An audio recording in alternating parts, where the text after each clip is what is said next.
Good afternoon. This is Kevin McGinnis, along with Gary Wingrove, bringing you the November edition of the Community Paramedicine Insights Forum on behalf of the National Association of State EMS Officials, the National Organization of State Offices of Rural Health, and the Center for Leadership, Innovation, and Research. This month, we are pleased to bring you Ted Beckman, who is a featured speaker at the recent International Roundtable on Community Paramedicine Conference in Las Vegas. And we liked him so much, we invited him to come and entertain you with a fascinating community paramedicine application. Ted Beckman is the University of Colorado Health Division Chief, the Manager of Education and Outreach Programming. He's the Community Paramedicine Coordinator and Division Chief and Manager of Poudre Valley Hospital Emergency Medical Services. So without further ado, I would like to have our presenter present. Ted? Okay. Thank you very much. I'll just make a short announcement really quick. Julie Bauer is here with me. She's the community paramedic who was responsible for all of the hard work and effort that went into this program, and we're going to be kind of co-presenting, doing a kind of a tag team presentation. So I'll let her introduce herself really quickly. Hello, my name is Julie Bauer. I'm the community paramedic here in Fort Collins, and back to Ted. Okay. Welcome, Julie. That's right. I forgot to mention that it was Fort Collins, Colorado that you are all coming from. Go on ahead. Okay. Okay. So this, our presentation, Larimer County Community Corrections Blood Pressure Clinic, is something we started last September. I'll just really quickly go into some highlights of our EMS agency. We operate the 911 interfacility transfers in northern Larimer County as well as western Weld County, the towns of Johnstown, Milliken, Windsor, and Severance, and then all of Fort Collins, which incorporates the northern Larimer County. So we cover about 2,500 square miles. We have 170 paid staff with intermediate and advanced care paramedics, as well as critical care paramedics and community paramedics. We have 100 volunteer primary care paramedics who handle all of our special events and standby events as needed. We're right about 30,000 requests for service a year with those in that combination of service areas. We do primary ALS response.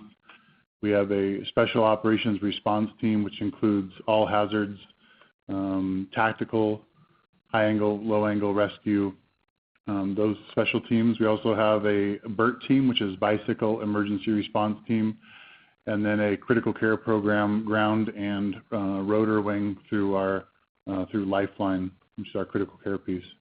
We're also CAS accredited, which we'll be going through our second round, which I always hear is rougher than the first, so we're gearing up for that right now.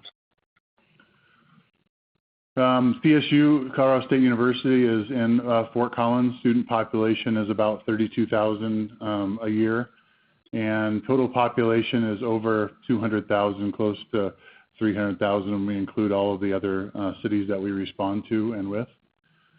Our average call time is, actually it's about 36 minutes now. It's hovering right around 32 to 36 minutes for average call time. But our transport times can be up to an hour and a half depending on which part of the county we have responded to. So it has a mix of urban and rural environment. Our main hospital that we transport to is Poudre Valley Hospital in Fort Collins. Our trauma level 2 trauma center is Medical Center of the Rockies, which is in Loveland. They are known for, the Baldrige Award winner a couple of years ago, as well as nursing performance and top hospitals in Reuters. So our community paramedic program has been fluctuating as far as how we're gearing up to address certain population types. We started in 2010 when we attended the International Roundtable of Community Paramedicine in Vail. We started small by delivering flu vaccines to patients' homes upon their request in 2010. We partnered with Meals on Wheels and a couple of other local providers that visited people that couldn't get out to their primary care providers or to Walgreens or King Soopers to get their flu vaccines. We deliver that to their home. In 2012, we partnered with a group from Poudre Valley Hospital called the Aspen Club, and it's a group of 50 and over individuals that have discounts on different healthcare items as well as classes that they can participate in. And we offered blood pressure clinics to them as well as visiting them inside their home as long as they made a request for service for our blood pressure clinic or blood pressure evaluation. At that time, we would do a home safety inspection, fall prevention, medication reconciliation, and chronic disease management based on whatever the individual had requested at the time. We see about 25 patients per month with about 64 visits occurring per month on average, and that's all done through the Aspen Club. In 2016, the state of Colorado passed Senate Bill 69, which spoke to the scope of practice for community paramedics in our state, as well as the acts allowed for community paramedicine.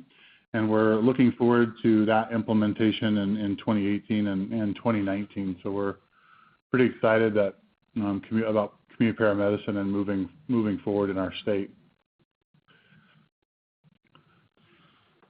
Currently, we have another program that we focus on our high utilizers. We have a single resource paramedic that responds to 911 calls based on either a specific address or a specific location of the town where their request to respond. And that single resource paramedic will make a decision at that time if this is someone who's in our high utilizer group and knows their plan of care and different ways of getting them the care that they need rather than just transporting them to the hospital. Our default is always to transport by ambulance to the hospital, but if we can prevent that, that's what we focus on. We were able to, when we implemented this in May of 2017, we had 3 patients with over 345 ER visits and ambulance transports. And since June, after implementation of the program, we reduced that to 2 ambulance transports since that time. So we think that's a good way we're going to start moving forward after the legislation is in full effect.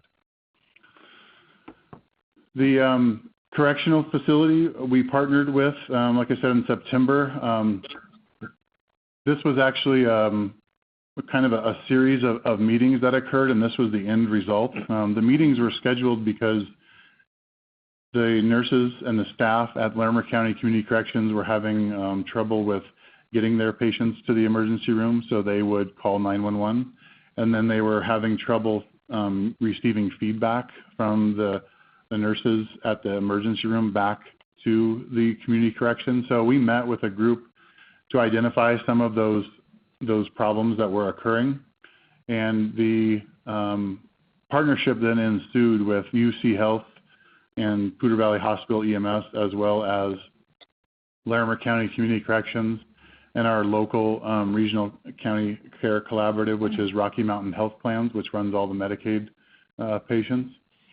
So from those initial meetings, we developed and I know you can't see me, but I'm using air quotes saying blood pressure clinic to get people that have been through the emergency room into this clinic the week after they had been presented at the emergency room.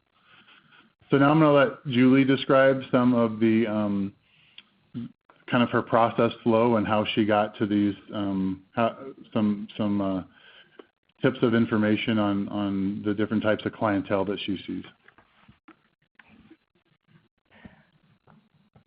So just to kind of get an idea of who I deal with, in July of 2016, Medicaid changed some of their rules.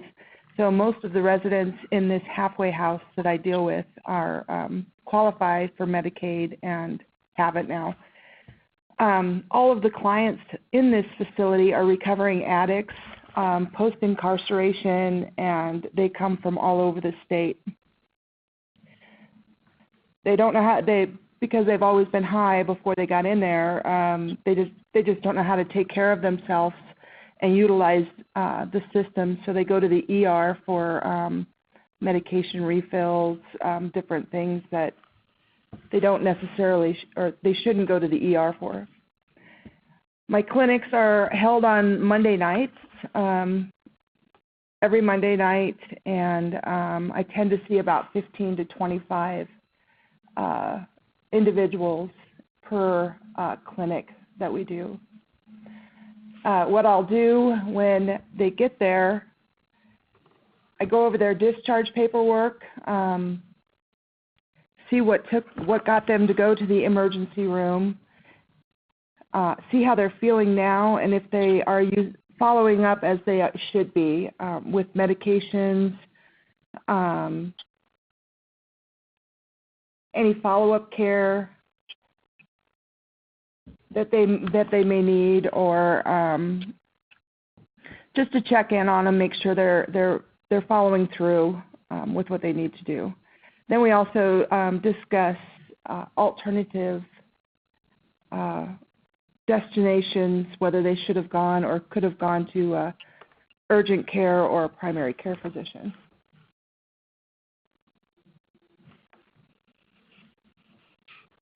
So when I do start my visit with them, we sit down, I look over the paperwork, discuss their signs and symptoms and their current condition.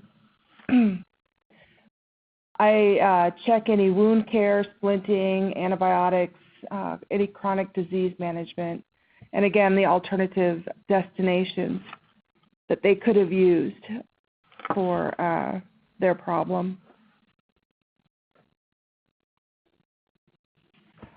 Once I get through seeing all the individuals that went to the emergency room the prior week, then I see anyone with any acute issues.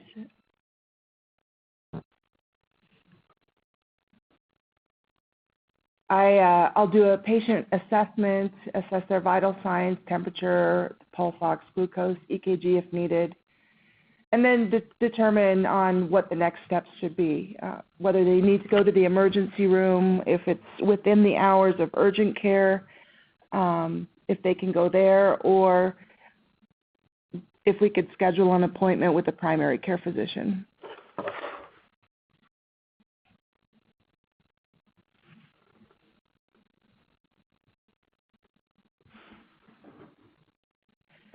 So if they qualify for Medicaid and they have Medicaid, they'll go to the next room, which is Rocky Mountain Health Plans. Rocky Mountain Health Plans will check their Medicaid status, and if not, they'll sign them up with My Digital ND. If it's something that we can have them sit down with a virtual doctor, which is an emergency room doctor, and I think a lot of them are out of Denver, they can sit down and discuss, kind of like with Skype, with the patient, their signs and symptoms.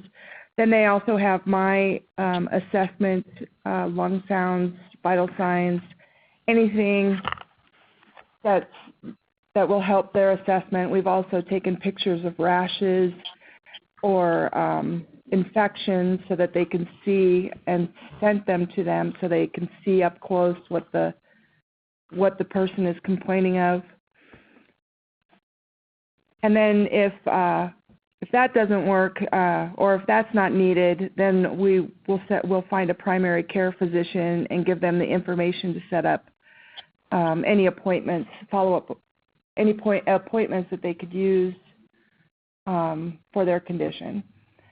With this virtual appointment that we have done, last year we had the flu go through the facility, So we did have some Tamiflu prescribed by the doctors, and then we've also had antibiotics, eye drops for pink eye, minor things that can be taken care of by that doctor.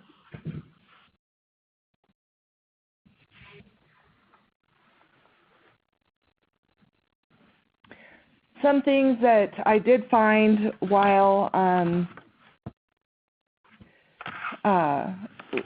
doing these clinics that we improved. I had a patient with a history of high blood pressure. His blood pressure was 220/120. The first time I saw him, I sent him to the ER, and because he was just way too high to be left at the facility. The second time, a couple of weeks later, they were adjusting his medications, and he was hypertensive, and I was able to call his cardiologist on the phone. The doctor on call was able to look up his records and his charts to see what medications he was on and the current doses. And he made adjustments to his medication and then was able to document it in his records, so his primary cardiologist he was seeing in a couple of days could see what change was so that we could keep him. We not only kept him out of the ER, but we avoided a hypertensive crisis by fixing that problem right away or working with that problem. We also noticed inmates being transferred from the Department of Corrections. Throughout the state, they're given 1 week of their chronic medications.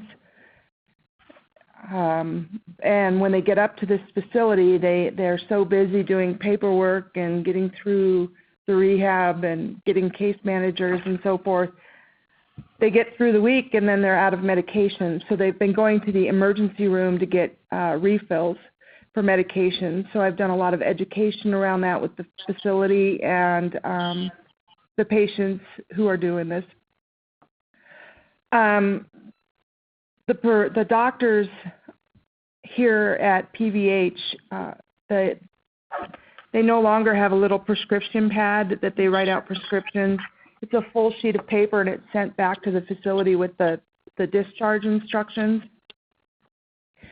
And the paperwork just got lost with the prescriptions got lost in the paperwork when it was given to the case managers by the residents. I pointed out to the staff that those are actual prescriptions that need to be filled. So that was another thing that we found that was falling through the cracks there.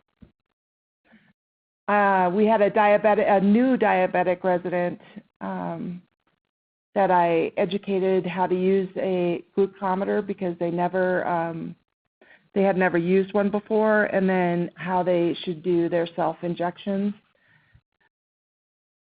for insulin because it was all new to them and they just didn't understand. I've also taken care of minor sprains and strains and instructed people to go to the ER.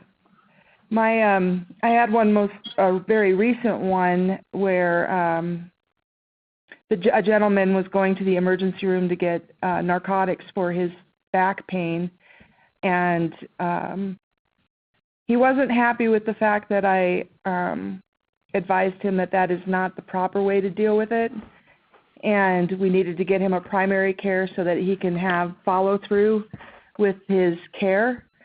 And he did argue with me a little bit, and I told him his best bet would be to get into physical therapy and help his back instead of just using medications to mask the pain.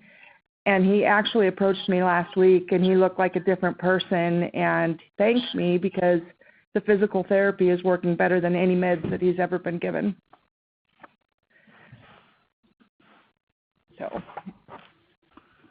So as far as the data that we were able to compile, we compared 2015, September of 2015 to January of 2016, which is the same time of year that we started the clinic, which was September of 2016 to January of 2017.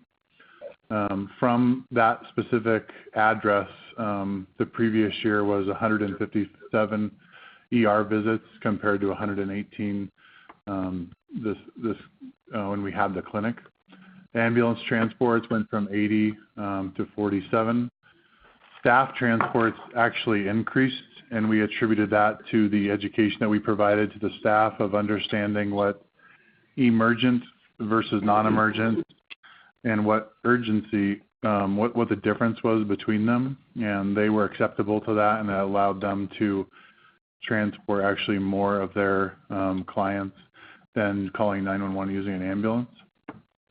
My Digital MD did not exist. The telehealth component did not exist previously, so we were able to enroll 17 people in that in the next year. The ambulance cost savings was right around $32,000. The ER visits was around $33,000, and the savings from signing people up on My Digital MD was around $14,000. All those things together equated to a return on investment of over 400%. So $79,000 in 5 months of the clinic. Like Julie said, she sees these patients 1 hour for the men's side, 1 hour on the women's side, so 2 hours a week for 5 months. So it was about 14 clinics is what we had during that time frame with that cost savings to go with it. We were nominated and received the 2017 Larimer County Innovation Award, which acknowledged the work that Julie had been doing with Larimer County Community Corrections and the collaboration between the hospital, the correctional facility, and our Medicaid collaborative. So we were pretty happy about that, to be recognized in our community for that innovation. And now Julie's going to keep talking about some other issues that we faced during the clinics. One of them being Wellbutrin. Yeah. As I said, we figured out that inmates were getting 1 week of medication when they're coming up to Larimer County. We had a lot of patients going to the ER for narcotics that they, which is one of the reasons why they're in rehab, is because they can't have it. But when I see someone go to the emergency room and they've been given narcotics, I educate them on alternative medicine, as far as non-narcotic pain medicine and physical therapy.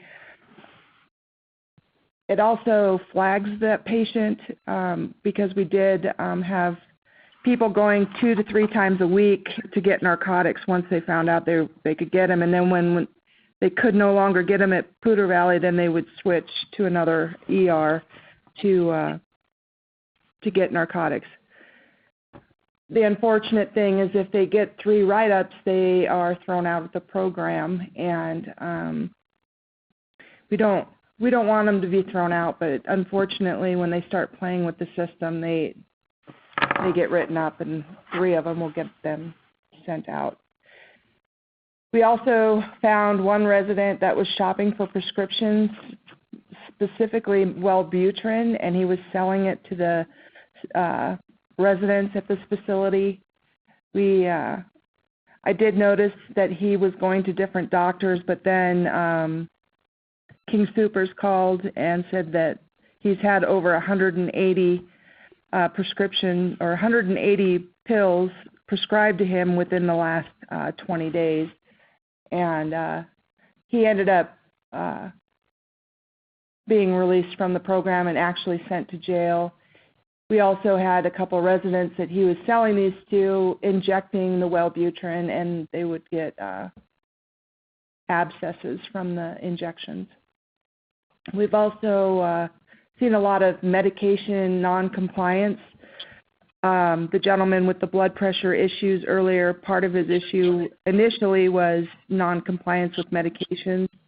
So that you basically have to instruct them why and how to take their medications so they do it appropriately for their condition. They just don't understand why it's so important for them. Some additional things that we have done for the detention center, we did a flu shot clinic last year. We just completed one this year, gave over 57 shots this year. A lot of them don't like needles, they say, but and they don't want the vaccination, but it really helps reduce the flu in their facility. I've trained all of the staff on Narcan and when to give it and how. Within a week of their training, they actually had to use it on someone they found unresponsive in a cell or in their pod. I also educated the staff on emergent versus non-emergent versus urgent, when they need an ambulance, when the patient could go to urgent care, or if they need to go to the ER but they don't necessarily need an ambulance. That was really a big deal to them, learning that. And we also presented the data to HCPIF, which is the Healthcare Policy and Financing of Medicaid. So where do we go from here? We're looking at the smart decarceration piece, which has been notified or noticed as one of the 12 great challenges of social work, and healthcare, as well as community paramedicine, has a very unique role in how inmates are released from prison after they've been incarcerated. And our stance on that is looking at it as you're released from prison, no different than if you've been released from a hospital. And some patients or some inmates have significant medical histories and complaints, and getting them to understand how to navigate our complex healthcare system can be difficult. And the recidivism rates for them returning back to prison is increasingly high. We think healthcare and community paramedicine can have a component in that, in reducing their need to commit petty crimes or end up in the emergency room just so they can end up back in prison, so they can get the health care that they need. So we're exploring that next with our partnerships with Larimer County Detention Center. And then the object that's on most people's mind with community paramedicine is a reimbursement model and making sure that we can get reimbursed for some of these cost-saving measures that we're responsible for.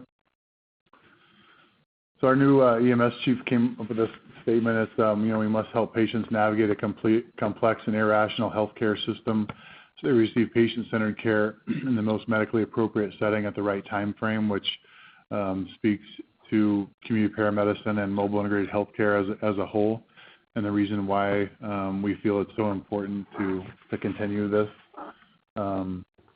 mode of delivery. So that is actually the end of our presentation. One of the questions we received when we presented at International Roundtable in Las Vegas was about a patient satisfaction survey, and we haven't put one out there. I guess the good thing about this particular clinic is that they're mandated to attend the clinic. If they've been to the emergency room in the previous week, they have to go according to the staff there at Larimer County Community Corrections. And so it's not something that they request per se. So we haven't explored the patient satisfaction survey for that particular reason. But if there's any other questions, we'd love to hear them. Super. Well, thank you very much for the presentation. Greatly appreciated. Well, Gary's unmuting folks so that we can have questions. I have a question for Julie, and that is, what was your community paramedic training? And did you do any additional training on top of that, like for wound care or what have you?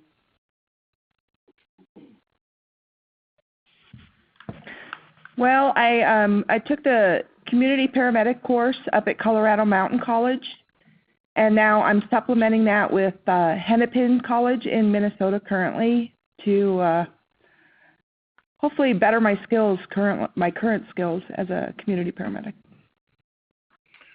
The conference has been unmuted. Obviously, a committed community paramedic. That's wonderful. Yes. We have everybody unmuted. Do we have any questions in the audience?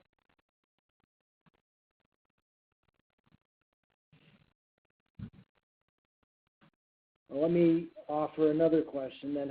When you first picked up the Larimer County Detention Center program, how did that come about? So we actually got a work group together because there were some problems with the transition of care from patients from our emergency room returning back to community corrections, and there wasn't an adequate handoff report. There was things that were being lost in the shuffle, so to speak. One of those being medications and new prescriptions. So we put a work group together that included individuals from the emergency room, our staff, the paramedic service, as well as Larimer County Community Corrections, and this was the answer to that problem that we had seen occurring. So that's how we originally got started with this particular clinic. That's great. You mentioned the Senate Bill 69. Could you describe that a little bit more? And the State EMS Director, Jean Marie Bighouse, is also on the line, and she might want to add in.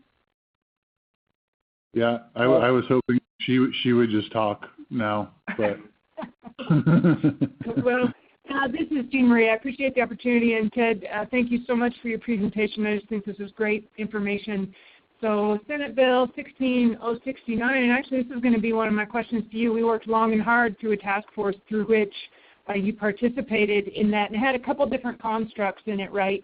It created not only a pathway for paramedics to become endorsed as a community paramedic, but it also created this Community Integrated Healthcare Services Agency licensing piece so that there's a pathway for an entity, not EMS, not home health, but a brand new entity type to now become licensed here in Colorado starting in January as a Community Integrated Healthcare Service. So, and then the third construct that bill created was the CARES, the Community Assistance Referral and Education Service, which is unregulated. So, Ted, I guess my question to you is, as we look towards January and trying to get these rules up and running off the ground, we have the pathway for paramedics to become endorsed, and we have a pathway for agency licensing. Did you see your program expanding in any way or changing?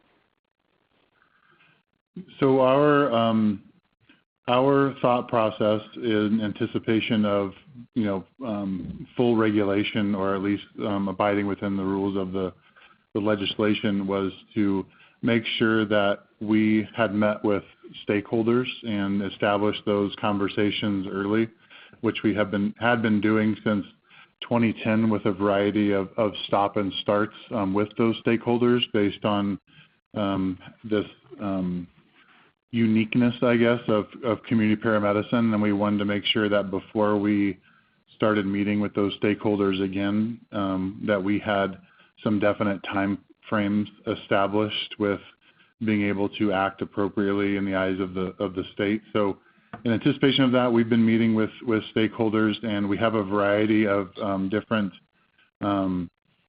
angles that we can take. One of them is with our, we have 2 congestive heart failure navigators in-house, and that is pretty much their job is to navigate patients with congestive heart failure through the hospital and post-discharge.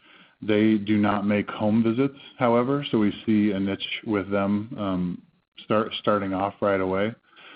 And then just kind of going from there with the relations with our trauma team and our trauma committee with fall prevention, as well as external community education. So I think I guess the bottom line is that we have prepared ourselves for this moment and are eagerly anticipating our next steps. Super. Do we have any questions from anybody else in the audience?